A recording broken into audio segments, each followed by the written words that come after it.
Natural, hamma naturalni gap. Naturalni kulturizmga aloqasi yo'q. Mana buncha forma qilasizlar naturalni deb. Naturalniy trening, bodybuilding ham, fitnessga ham hech qanaqa aloqasi yo'q. Mana buncha forma qilasan degan gapga akamiz o'zlarini 7 yil davomida yaxshigina qilgan formalarini misol keltirganlar. Shaxsiy misol sifatida o'zimni 2 yil davomida to'g'ri bilim, to'g'ri metodika bilan qilgan formamni ko'rsatishim mumkin. To'g'ri, siznikidaqa zo'r bo'lmasligi mumkin. No, bu bor yo'q 2 yil. Inshaalloh hali hammasi oldinda. Ikkinchi moment, naturalniy trening kulturizmga hech qanaqa aloqasi yo'q.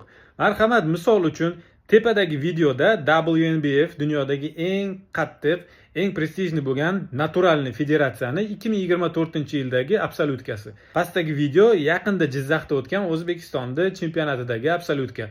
O'zingizlar yaqqol ko'rishingiz mumkin farqini yoki o'xshash joylarini, в принципе, formani darajasini ko'rishingiz mumkin. Kimlardir aytishi mumkin, bular hammasi ximik, bunaqa forma qilishni iloji yo'q deyishingiz mumkin, lekin WNBF da analizlarini VADA tekshiradi.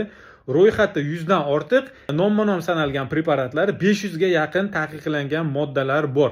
Uni ustiga sahnaga chiqayotgan atletlar poligrafdan o'tadi, oxirgi 10 yil davomida toza bo'lgan bo'lishlik sharti bilan. Bu videodan maqsad ximiklarnikiga yoki kimnikigadir osilish emas.